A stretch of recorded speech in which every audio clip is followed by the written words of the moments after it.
জুলুম যারা করে না বন্ধু হারাই না তো কোন জনম জনম কে দিও তোমার হবে না মাসুল একবার ভেবে দেখো না তোমার কোথায় ঠিকানা একবার ভেবে দেখো না তোমার কোথায় ঠিকানা এখনো তো আছে সময় এখনো তো আছে সময় বুঝো তোমার ভুল জনম জনম কে দিও তোমার হবে না মাসুল বলে জুলুম যারা করলা বন্ধু হারাই না দুঃখ জনম জনম কে দিও তোমার হবে না মাসুল ঠিক কি বলে কথাগুলো কি শুনছেন কথাগুলো কি বুঝছেন যেই মানুষটা সুদ খায় যে তার কাছ থেকে 500 টাকা 1000 টাকা নিল সুবিধা নিল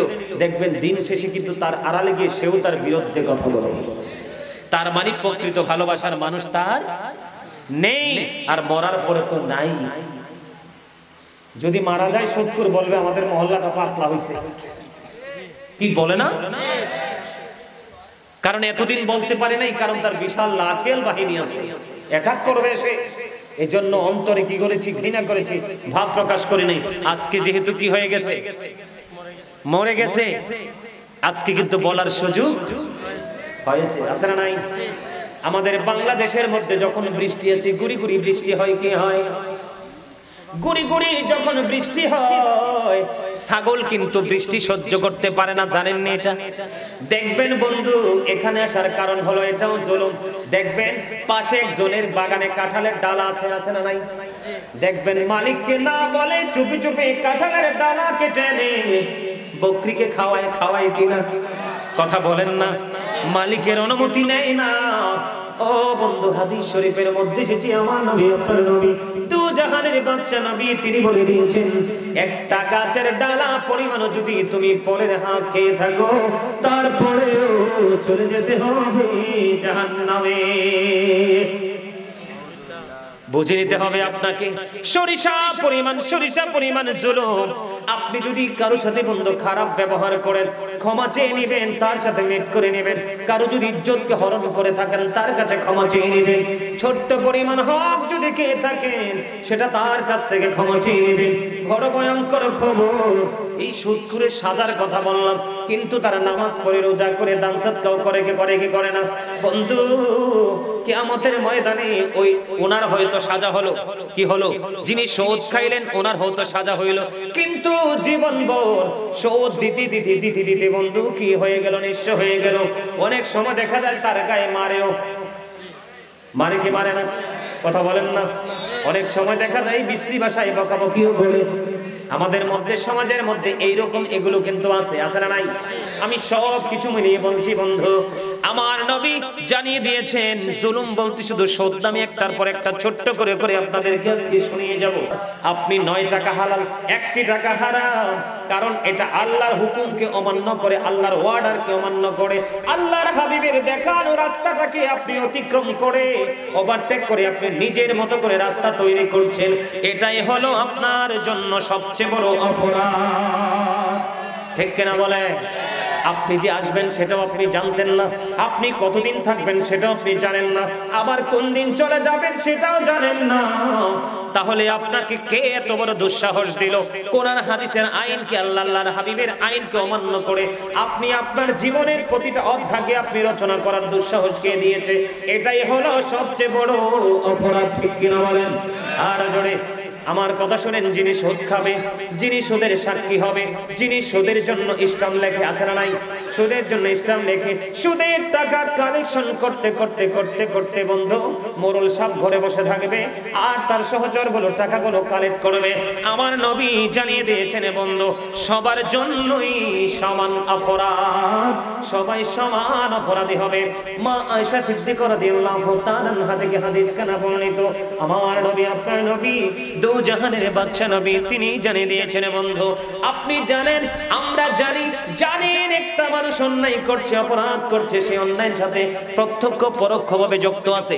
আপনি 500টা টাকার জন্য, 1000 টাকার জন্য, সাময়িক সময়ের সুবিধার জন্য অথবা একটা বস্ত্রের জন্য কোন অপরাধীকে আপনি সমান তালে সাপোর্ট দিয়ে যাচ্ছেন, আপনার আমার প্রাণের নবী জানিয়ে দিয়েছেন সে সঙ্গে সঙ্গে মুসলমান থেকে সে খারিজ হয়ে গেল। জোরে জোরে নাউজুবিল্লাহ। আপনারা মনে রাখবেন, চুরির মাল রাখার জায়গা না থাকলে কেউ কোনোদিন চুরি করবে না। অন্যায় করার পরে আপনার অন্যায় করার পরে পার পাওয়ার সম্ভাবনা যখন থাকবে না, অন্যায় কেউ করবে না। আজকে আমাদের সমাজের মধ্যে সুদ নামক নোংরা শব্দ, এটা দিন দিন শুধু ডেভেলপ হচ্ছে, বাড়তেছে। একটা মাত্র কারণ, শুধু সাপোর্টের কারণে। বন্ধু তুমি কেন বুঝো না? হাদিস শরীফের মধ্যে এসেছে বন্ধু, অনেক লম্বা একটা হাদিস শরীফ। এখান থেকে আমি একটা জায়গা কোট করেছি আপনাদের জন্য। আমার নবী শব্দযোগী ফেরেশতাদের সাথে সফর করতে রওনা হলেন।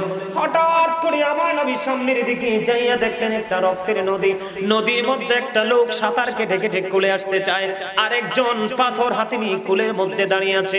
দাঁড়িয়ে যখন আছে রে, তখন তিনি ওই যে লোকটা সাঁতার কেটে পারে আসতে চায়, উনি আসতে চাইল ওনাকে পাথর নিক্ষেপ করে। আমার নবী দেখতে পাইলেন এমনি করে করে লোকটা বারবার কোলে আসতে চায়, কিন্তু আসতে পারে না। নদীটা পানির নয়, নদীটা হলো রক্তের নদী। জোরে জোরে বলেন নাউজুবিল্লাহ। এবার আমার নবী, আপনার নবী, দু জাহানের বাদশা নবী প্রশ্ন করলেন ফেরেশতাদেরকে, এই লোকটা কে রে? বারবার শুধু সেই পারে আসতে চায়, আসতে পারে না, পাথর নিক্ষেপ করে করে তার মুখটা গড়িয়ে দেওয়া হচ্ছে, এই লোকটা কে রে? তখন আমার নবীকে ফেরেশতারা উত্তর দিল, ইয়া রাসূলুল্লাহ, ইয়া হাবিবাল্লাহ, নবী গো, ও প্রাণের নবী, এটা পৃথিবীর শোধখোর। জোরে জোরে বলেন না নাউজুবিল্লাহ। এত আস্তে কেন নাউজুবিল্লাহ? আর জোরে। সে যাই করবে সব হারাম। আপনি জেনে বুঝে তাকে সাপোর্ট দিবেন, আপনি কি হয়ে গেলেন? মুসলমান থেকে খারিজ হয়ে গেলেন। বন্ধুরে আমার, আমি আপনাদেরকে আরেকটা তথ্য আমি আপনাদেরকে দিব, নিতে রাজি আছেন নি? আমার আপনার নবী মেরাজে গেছে, আপনারা জানেন তো। হযরত আবু হুরায়রা রাদিয়াল্লাহু তাআলা আনহু থেকে হাদিস খানা বর্ণিত, আমার নবী মেরাজের রাত্রিতে যখন একটা সম্প্রদায়ের নিকট দিয়ে যাচ্ছিলেন, তখন তিনি নজর দিয়ে দেখলেন এক একটা মানুষের পেট এক একটা ঘরের মতো বড় বড়। নাউজুবিল্লাহ। কিসের মতো বড় বড়? ঘরের মতো বড় বড়। জিবরাইলকে প্রশ্ন করলেন, ভাই জিবরাইল, এই মানুষগুলো কে রে? এবার জিবরাইল আলাইহিস সালাম বললেন, ইয়া রাসূলুল্লাহ, ইয়া হাবিবাল্লাহ, নবী গো, এগুলো হলো পৃথিবীর শোধখোরগুলো। আমার নবী একটা ডাক দিয়ে বললেন, আমি দেখতে পাই রে, এদের পেটের মধ্যে সাপ আর বিচ্ছু ভরা। নাউজুবিল্লাহ বলেন। কি এদের পেটটা কি? সাপ বিচ্ছু ভরা। নবী কোথায় দেখলেন? মেরাজে গিয়ে জাহান্নামের ভিতরে দেখতে পাইলেন। এক তো জাহান্নাম, আর এক তো অভিশাপ, বড় বড় বড় পেট, আর তার মরার উপর খাড়ার ঘাও। তাদের পেটের মধ্যে শুধু সাপ আর বিচ্ছু দেখা যায়। সাপ বিচ্ছুর চরিত্র কি? সবল দেওয়া, ঠিক কিনা বলেন?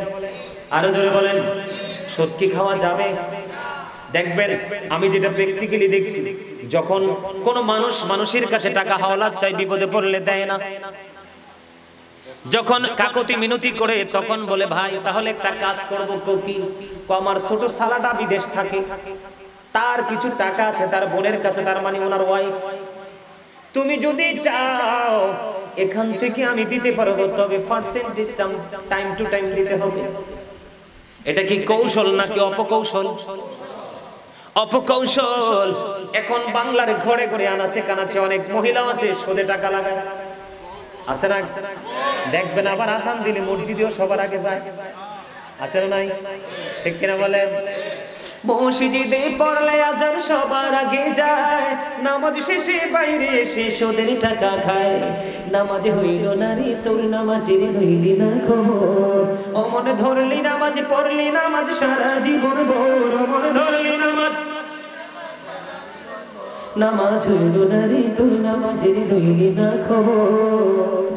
মসজিদে পড়লে আজান সবার আগে যায়, নামাজ শেষে বাইরে এসে সুদের টাকা খায়। নামাজ হইল না রে তোর, নামাজের লইলি না খবর। ঠিক কিনা বলে? নবী বলেছে পবিত্রতা ছাড়া নামাজ হবে না, আর হালাল টাকা ছাড়া দান খায়রাত কোনো কিছুই কবুল হবে না। নাউজুবিল্লাহ বলে। এখন আমাদের দেশে এরকম লোক আছে না নাই?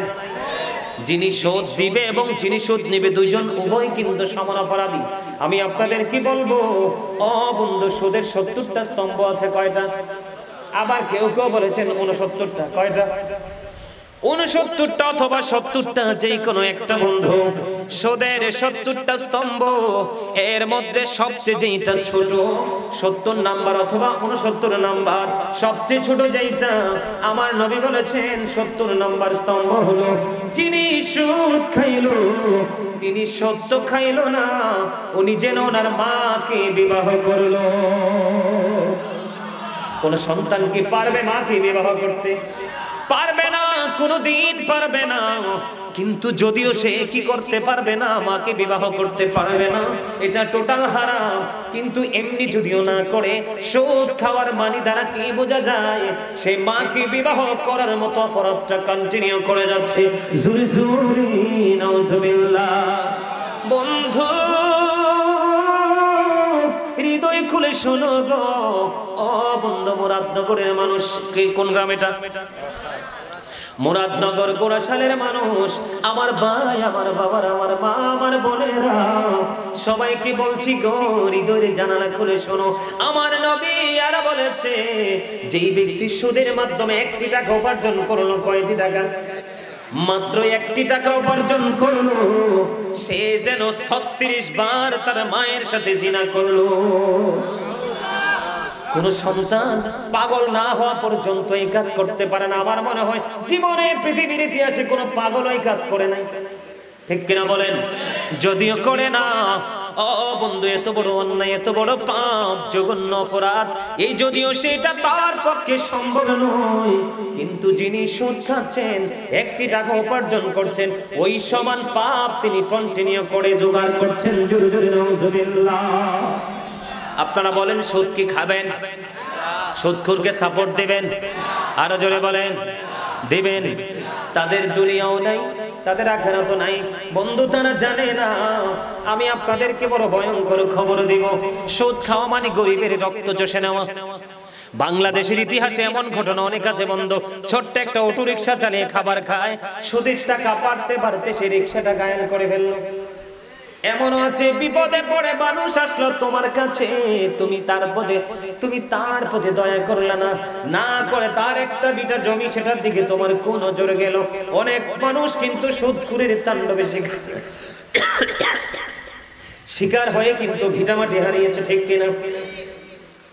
বরিশালের দিকে সম্ভবত কিছুদিন আগে সুদের টাকা বাড়তে বাড়তে এত বেশি হয়েছে, ওই মহিলার সন্তান পালিয়ে গেছে, টাকা দিতে পারে না, কি করবে? বৃদ্ধা মা, মাকে ঘর থেকে বাইরে ফেলে বন্ধ দরজায় তালা দিয়ে দিয়েছে। নাউজুবিল্লাহ বলেন না। এদের এমন অবস্থা হবে রে, কিয়ামতের দিন তাদের কোনো উপায় থাকবে না। আমি আপনাদেরকে বলে দেই বন্ধু, এদের জন্য একটা খাবার বরাদ্দ করেছেন আমার আল্লাহ। এটা কোরআনে এসেছে, সেই খাবারটার নাম হলো বন্ধু জাক্কুম। নাম কি? এটা এতটাই বিষাক্ত, এই গোরাশালের জমিনে যদি একটা ফোঁটা পড়ে, কয় ফোঁটা? একটা ফোঁটা জাক্কুম যদি জমিনে এই মুহূর্তে পড়ে, ও বন্ধু, কিয়ামত পর্যন্ত গোটা পৃথিবীর মাটি বিষাক্ত হয়ে যাবে। এই পৃথিবীতে কোন শস্য জন্ম হবে না।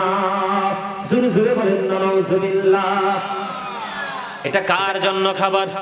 ওই সুদখোর, ঘুষখোর, চোর, ডাকাত, মানুষের হক নষ্টকারী, ইসলাম বিরোধী আচরণ যারা করে, তাদের জন্য খাবার।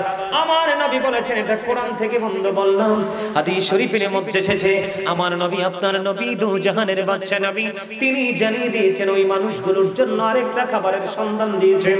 আপনার আমার প্রাণের নবী, ওই খাবারটার নাম হলো বন্ধু তিনাতুল খাবার।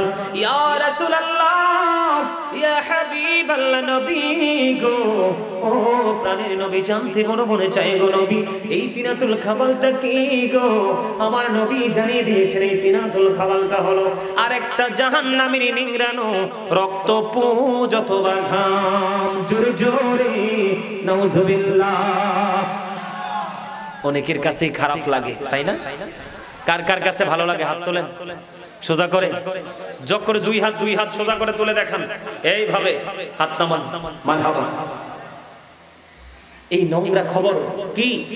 একটা জাহান্নামী কি আরেকটা জাহান্নামীর নিংড়ানো রক্ত পুঁজ অথবা ঘাম খাইতে দেওয়া হবে, কিন্তু ওই পারে কি ঘাড় পাক দিতে পারবে? পারবে? এই আমার দিকে তাকান, সাবধান, আল্লাহ বলেছেন লা ইয়ামুতু, ওখানে আর তোমার মরার সুযোগ নাই। কি নাই? মরতে পারবে না। ফিহা ওয়ালা ইয়াহইয়া, সেখানে বাঁচার সুযোগ নাই। আল্লাহ রাব্বুল আলামিন বলেছেন ওমা হুম আনহা বিগাইবিন, সেখান থেকে পালাবারও সুযোগ নাই। কি নাই? বাঁচতেও পারবে না, মরতেও পারবে না। মুখস্থ করে যান, বাঁচার সুযোগ নাই, মরার সুযোগ নাই, পালাবারও। পানির পিপাসা লাগলে ফ্রিজের পানি দিয়ে ঠান্ডা করে খান, খান না। দুনিয়াতে আপনি যা মন চায় তা খাইতে পারেন, কিন্তু মরার পরে পানির তৃষ্ণা লাগলে পাগল হয়ে যাবেন। মাথা দিয়ে গরম পানি ঢেলে দেওয়া হবে, ভিতর থেকে সব কিছু লিকুইড হয়ে বের হয়ে যাবে। যন্ত্রণা, কষ্ট বন্ধু কাউকে বোঝানো যাবে না। দুঃখজনক হলেও সত্য, আল্লাহ কোরআনে বলেছে বাঁচতেও পারবা না, মরতেও পারবা না, পালাইতেও পারবা না। কথা কি বুঝে আসে? হ্যাঁ, ঠিক আছে, ঠিক আছে। আমার কথা কি আপনারা বুঝেন? বিরক্ত লাগলে বলবেন, আমি একদম সাথে সাথে ছেড়ে দিব। বাঁচার সুযোগ নাই, মরার সুযোগ নাই, পালাবারও। খাবারটা কি? কি কি বলেন না? কি নোংরা মানে কি বুঝাইছি আমি? কোনো কিছু পচলে কি হয়ে যায়? পুঁজ হয় না? ফোড়া যখন হয় টিপ দিলে পুঁজ বের হয় না? এগুলো খাইতে দেওয়া হবে। ঘামের গন্ধ লাগলে তো একজনের কাছে আরেকজন বসে না। একজন টয়লেট করে আসলে দুর্গন্ধ থাকলে সে টয়লেট আরেকজন ইউজ করে না, কিন্তু এটা আপনাকে খাইতে দেওয়া হবে। এনশিওর করে বলছি, কোন বিন্দু পরিমাণ কোন সন্দেহ নেই। আল্লাহ বলেছেন people will not die that day, people will not be able to live that day, people will not be able to escape that day. মানুষ বাঁচতেও পারবে না, মরতেও পারবে না, পালিয়ে যেতেও পারবে না। জোরে জোরে বলেন আল্লাহু আকবার। সাবধান হওয়া দরকার না আমাদের? কথা বলেন না? এই জন্য আমি ছোট্ট একটা লাইন শোনাবো। আমি নিজে আমি কিন্তু একজন রাইটার, আমি কিন্তু অনেক নাম ইসলামী সঙ্গীত লিখেছি। এর মধ্যে আমি ছোট্ট একটা লাইন আপনাদেরকে শোনাইতে চাই, শুনবেন? কে কে রাজি আছেন? শুনতেন? শুনবেন? জুলুম যারা করে না বন্ধু, হারাই না তো কোন, জনম জনমকে দিও তোমার হবে না মাসুল। একবার ভেবে দেখো না তোমার কোথায় ঠিকানা, একবার ভেবে দেখো না তোমার কোথায় ঠিকানা। এখনো তো আছে সময়, এখনো তো আছে সময়, বুঝো তোমার ভুল। জনম জনমকে দিও তোমার হবে না মাসুল। বলে জুলুম যারা করলা বন্ধু, হারাই না দুঃখ, জনম জনমকে দিও তোমার হবে না মাসুল। ঠিক কি বলে? কথাগুলো কি শুনছেন? কথাগুলো কি বুঝছেন? যেই মানুষটা সুদ খায়, যে তার কাছ থেকে 500 টাকা 1000 টাকা নিল, সুবিধা নিল, দেখবেন দিন শেষে কিন্তু তার আড়ালে গিয়ে সেও তার বিরুদ্ধে কথা বলে। তার মানে প্রকৃত ভালোবাসার মানুষ তার নেই, আর মরার পরে তো নাই। যদি মারা যায় সত্তর বলবে আমাদের মহল্লাটা পাতলা হয়েছে, কি বলে না? কারণ এতদিন বলতে পারে নাই, কারণ তার বিশাল লাঠিয়াল বাহিনী আছে, অ্যাটাক করবে সে। এই জন্য অন্তরে কি করেছি? ঘৃণা করেছি, ভাব প্রকাশ করি নাই। আজকে যেহেতু কি হয়ে গেছে, মরে গেছে, আজকে কিন্তু বলার সুযোগ হয়েছে, আছে না নাই? আমাদের বাংলাদেশের মধ্যে যখন বৃষ্টি আছে গুড়ি গুড়ি বৃষ্টি হয় কি হয়? গুড়ি গুড়ি যখন বৃষ্টি হয় ছাগল কিন্তু বৃষ্টি সহ্য করতে পারে না, জানেন না এটা? দেখবেন বন্ধু, এখানে আসার কারণ হলো এটাও জুলুম। দেখবেন পাশে একজনের বাগানে কাঁঠালের ডালা আছে, আছে না নাই? দেখবেন মালিককে না বলে চুপি চুপি কাঁঠালের ডালা কেটে এনে বকরিকে খাওয়ায়, খাওয়ায় কিনা? কথা বলেন না। মালিকের অনুমতি নেয় না। ও বন্ধু, হাদিস শরীফের মধ্যে এসেছে আমার নবী, আপনার নবী, দু জাহানের বাদশা নবী, তিনি বলে দিয়েছেন একটা গাছের ডালা পরিমাণও যদি তুমি পরের হাত খেয়ে থাকো তারপরেও চলে যেতে হবে জাহান্নামে। বুঝে নিতে হবে আপনাকে। সরিষা পরিমাণ জুলুম। আপনি যদি কারোর সাথে বন্ধু খারাপ ব্যবহার করেন, ক্ষমা চেয়ে নেবেন, তার সাথে মেট করে নেবেন। কারো যদি ইজ্জতকে হরণ করে থাকেন, তার কাছে ক্ষমা চেয়ে নেবেন। ছোট্ট পরিমাণ হক যদি খেয়ে থাকেন, সেটা তার কাছ থেকে ক্ষমা চেয়ে নেবেন। বড় ভয়ঙ্কর খবর, এই সুদখোরের সাজার কথা বললাম, কিন্তু তারা নামাজ পড়ে, রোজা করে, দান সদকাও করে, কে করে কি করে না? বন্ধু, কিয়ামতের ময়দানে ওই ওনার হয়তো সাজা হলো, কি হলো? যিনি সুদ খাইলেন ওনার হয়তো সাজা হইল, কিন্তু জীবনভর সুদ দিতে দিতে দিতে দিতে বন্ধু কি হয়ে গেল? নিঃস্ব হয়ে গেল। অনেক সময় দেখা যায় তার গায়ে মারেও, মারে কি মারে না? কথা বলেন না। অনেক সময় দেখা যায় বিশ্রী ভাষায় বকাবকিও বলে। আমাদের মধ্যে, সমাজের মধ্যে এইরকম এগুলো কিন্তু আছে, আছে না নাই? আমি সব কিছু মিলিয়ে বলছি বন্ধু, আমার নবী জানিয়ে দিয়েছেন জুলুম বলতে শুধু সুদ। আমি একটার পর একটা ছোট্ট করে করে আপনাদেরকে আজকে শুনিয়ে যাব। যদি কারো গায়ে যদি থাপ্পড় দিয়ে থাকেন বিনা কারণে, সেটারও খেসারত দিতে হবে। কি দিয়ে দিতে হবে? আপনার নেক আমল দিয়ে। কাউকে যদি গালি দিয়ে থাকেন, সেটারও খেসারত দিতে হবে। সেটা কি দিয়ে হবে? নেক আমল দিয়ে হবে। আমার নবী বললেন সাহাবায়ে কেরামদেরকে, তোমরা বলো না ফকিরকে, মিসকিনকে। এবার সাহাবায়ে কেরাম বললেন মিসকিন হলো ওরা যাদের কিছু নেই, আর ফকির হলো যারা, যাদের অল্প পরিমাণ সম্পদ আছে। এবার আমার নবী বললেন না না, ফকির প্রকৃত ওরা না, মিসকিন প্রকৃত ওরা না। ইন্তেকাল করার পরে প্রকৃত ফকির এবং মিসকিনের পরিচয় হবে। ইয়া রাসূলুল্লাহ, কেমন করে হবে গো? আমার নবী বন্ধু জানিয়ে দিয়েছেন অনেক বেশি নেক আমল সে পৃথিবীতে করেছে, কিন্তু মৃত্যুবরণ করার পরে তিনি দুনিয়ায় থাকতে কাউকে থাপ্পড় দিয়েছে, কাউকে চর মেরেছে, কারো সম্পদ চুরি করে নিয়ে এসেছে, কারো জায়গা জোর করে দখল করেছে। আপনাদেরকে আমি বলি, উম্মে সালমা রাদিয়াল্লাহু তাআলা আনহা থেকে বর্ণিত, আমার দিকে তাকান বন্ধু, উম্মে সালমা রাদিয়াল্লাহু তাআলা আনহা থেকে বর্ণিত, আমার নবী বলে দিয়েছে কেউ যদি পৃথিবীর বুকে এক বিগত পরিমাণ, কি পরিমাণ? কথা বলেন না। এক বিগত পরিমাণ জায়গা যদি কেউ দখল করে, আমার নবী জানিয়ে দিয়েছেন তার গলার মধ্যে 7টা পৃথিবী মালা বানাইয়া ঝুলাইয়া হবে। আওয়াজ করে বলেন না নাউজুবিল্লাহ। কয়টা পৃথিবী? 7টা পৃথিবী। মনে রাখতে হবে। বলে হুজুর এই ছোট্ট মানুষ কেমন করে বহন করবে? বহন করতে হবে। ও বন্ধু, আল্লাহ বলেছে, ওই যে বলেছে, বাঁচতেও পারবা না, মরতেও পারবা না, পালাইতেও পারবা না। পৃথিবীতে ক্ষমতা ছিল, মানুষের উপর জুলুম করেছো, অন্যায় করেছো, অপরাধ করেছো। আজকে বাঁচার, মরার, পালাইবার সুযোগ নাই। এই গাঠুরি বহন করে তোমাকে চলতে হবে। সবচেয়ে বড় মজার খবর হলো যারা নির্যাতিত হয়েছে, দেখবেন বেগুন লাগাইলে বেগুন ক্ষেত থেকে চুরি করে নিয়ে যায়, নেয় কি নেয় না? টমেটো সুন্দর একটা সুস্বাদু, এটার মধ্যে অনেক বেশি ক্যালসিয়াম, কাঁচা চিড়ি কিন্তু খেয়ে ফেলে। কথা বলেন না, করে কি করে না? আমি এক্সাম্পল বেশি দিব না, বাকিটি আপনারা বুঝে নেবেন যার যার জায়গা থেকে বন্ধু। নেয় কি নেয় না? এবং আল্লাহ রাব্বুল আলামিন কাল কিয়ামতের দিন এই পৃথিবীর বুকে যদি কোনো সিং ছাড়া ছাগলকে সিংওয়ালা ছাগল দোষ দেয়, দেয়নি, কারণ ও তো অসহায়, তার তো সিং নাই, ও একটু মোটা তাজা, কি করে সিং ছাড়াটাকে ঢোস দেয়।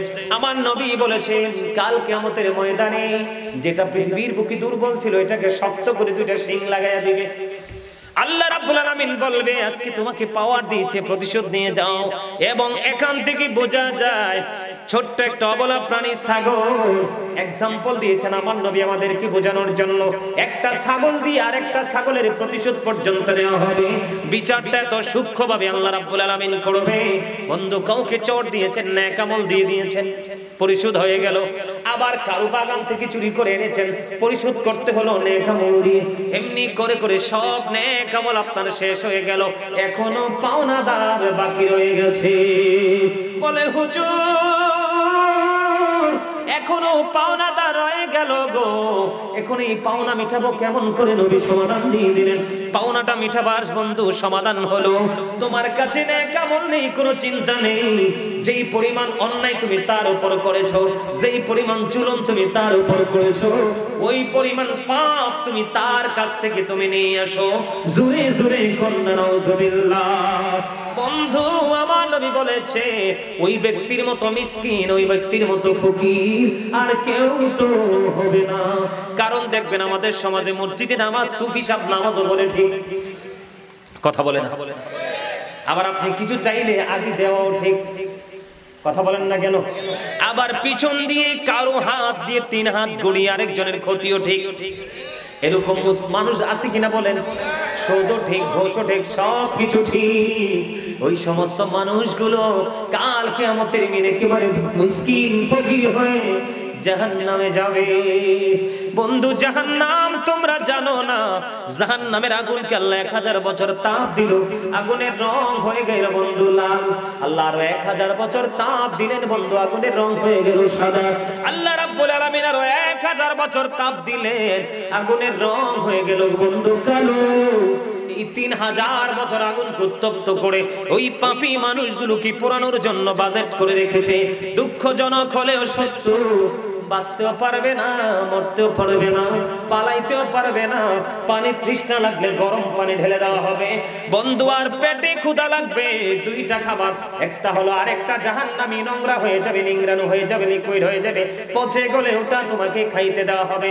জাক্কুম নামক খাবারটা সামনে আনতে দেরি দাঁত ঝরে পড়ে যাবে, ভিতরে ঢুকতে দেরি সব কিছু লিকুইড হয়ে যাবে। এই কেমন জীবন, এ আবার কেমন মরণ। আবার এখান থেকে পালাইবার কোনো গেট খুঁজে পাবে না। কি জন্য বলছি, একটু সচেতন হও। তুমি অবৈধ পথে সম্পদ উপার্জন করে সন্তানকে দিয়ে যাবে, এই টাকা সন্তান ভালো কাজে লাগাবে না, কারণ এগুলো ভালো পথে তোমার ঘরে আসে না। কথা বলেন না কেন? আমার কথা কি আপনাদের ভালো লাগে না? ভালো না লাগলেও বন্ধু কিচ্ছু করার নাই, কথাগুলো সত্য। হাদিস শরীফ থেকে বন্ধু বলছি, আমাদের সমাজের মধ্যে আরেক ধরনের জুলুম হয়, অন্যায় হয়, বলবনি। কাগজপত্র কিন্তু আমার কার কার আমাকে দিয়ে বুঝাচ্ছি। এখানের যেই কোনো একটা লোক বা 2টা লোক আমার এগেইনস্ট পার্টি মানে আমার শত্রু। কি আমরা 2 পক্ষ আজকে বিচারের কাঠ করা, এখানে মুরব্বীরা হলো বিচারক। কারা? মুরব্বীরা বিচারক। তারা বিচার করবে কিভাবে? সাক্ষীর উপর নির্ভর করে, ঠিক না ঠিক? যুক্তি তর্কের উপর ভিত্তি করে ম্যাজিস্ট্রেট জজ সাহেব রায় দেয়। ব্যারিস্টার 2 পক্ষের কিন্তু দাঁড়ায়, লয়ার 2 পক্ষের দাঁড়ায়, কোর্টে দাঁড়ায় কিনা? 2 পক্ষেরই যুক্তি তর্ক উপস্থাপন করে ম্যাজিস্ট্রেট সবটা শোনার পরে যেটাকে পজিটিভ মনে হয় সেই দিকে রায় দিয়ে দেয়। আমার নবী জানিয়ে দিয়েছেন এরকম হয় যে একজন আরেকজনের সাক্ষীর কারণে, চালাকির কারণে, বুদ্ধিমত্তার কারণে একজন বিচারে আর একজনের হক আরেকজনকে দিয়ে দেয়। আমার নবী বলেছেন ওই বিচারক সাক্ষীর উপর ভিত্তি করে বিচার করেছে, কিন্তু মূলত রায় তো তাকে দিল না, তাকে একটা জাহান্নাম তাকে বরাদ্দ করে দিয়ে দিল। জোরে জোরে কন্যা নাউজুবিল্লাহ। আমার কথা কি আপনারা বুঝতেছেন? আল্লাহ বলেছেন ওয়াকিমুল ওয়াজনা বিল কিসতি ওয়া লা তুকসিরুল মিজান। আল্লাহ বলেছেন ন্যায্য ওজন কায়েম করো, ওজনে কম দিও না। আপনি যুক্তি তর্কের উপর ভিত্তি করে আপনি রায় দিয়ে দিলেন, মূলত রায়টা কিন্তু সেই পাওনা ছিল না, সে লিগ্যাল ছিল না। আপনি যার উপর রায় করেছেন সেই ব্যক্তি হলো লিগ্যাল, আর যাকে আপনি বিচারটা বুঝিয়ে দিলেন সে হলো ইলিগ্যাল।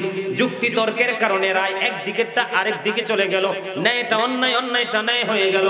আমার নবী বলে দিয়েছেন বিচারক এটা কিচ্ছু করার নাই, তিনি সাক্ষীর উপর ভিত্তি করে বিচার করলো, কিন্তু সে নিজে ভালো করে জানে যেটা অন্যায় করেছে।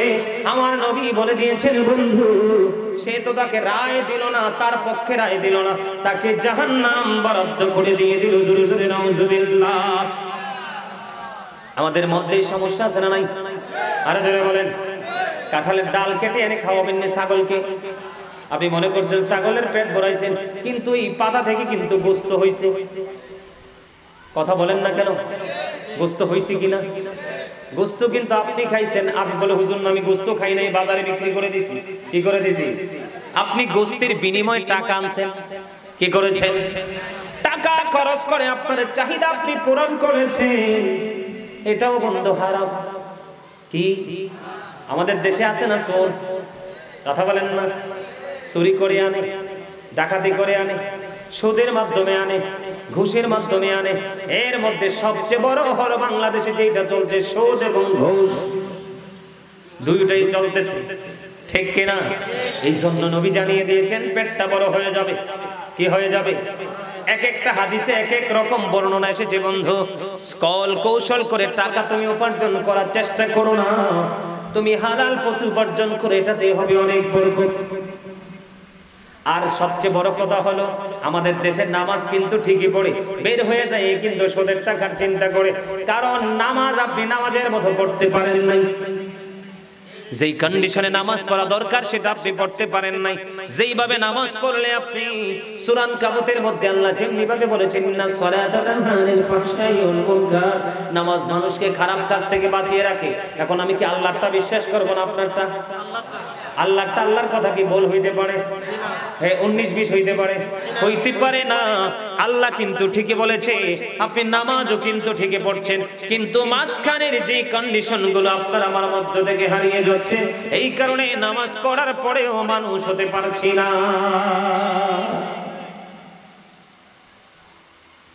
আমার কথা আপনাদের বুঝে আসছে? সুদ খাওয়া কিসের সমান? আরে ভাই অন্য কেউ সাথে হইলে তো হইতো, মায়ের সাথে জিনার সমান অপরাধ। 1 টাকা সুদের মাধ্যমে উপার্জন করা 36 বার জিনার সমান। নাউজুবিল্লাহ বলেন। এখন আপনারা মনে মনে ভাববেন যে হুজুর তওবা করে ফেলবো। কি করে ফেলবো? আল্লাহ রাব্বুল আলামিন যদিও কন্ডিশন দিয়েছেন যে তওবা করলে আল্লাহ তওবা করলে তওবা কবুল করবে, কিন্তু এখানে সবচেয়ে বড় মজার বিষয় হলো তওবাটা আল্লাহর দরবারে গ্র্যান্টেড হিসাবে পৌঁছাইতে চাইলে, কবুলকৃত তওবা করতে হলে আপনাকে কিছু কন্ডিশন মানতে হবে। এই কন্ডিশনের মধ্যে সবচেয়ে বড় শর্ত হলো আপনি সুদের টাকা উপার্জন করে খাওয়া দাওয়া মন মতো খেয়ে যে শরীরটাকে মোটা তাজা বানাইছেন, এই শরীর থেকে গোশতগুলোকে আবার শুকিয়ে খসাইতে হবে, তারপরে তওবা কবুল হবে। অন্যথায় তওবা কবুল হওয়ার কোনো সুযোগ। প্রতিশ্রুতি দিতে হবে আল্লাহকে, আল্লাহ এই অন্যায় করেছি আগে জানেন, জীবনে আর কোনোদিনই অন্যায় করব না। 100% যদি বাস্তবায়ন করতে পারেন এবং হারাম টাকা দিয়ে খাইয়া যে গোশত বানাইছেন এই গোশত যদি শরীর থেকে সরাইতে পারেন, তাহলে আপনার আমার তওবা কবুল হবে, নামাজ কবুল হবে। অন্যথায় আপনি যতই দান সাদাকা করেন কোনো লাভ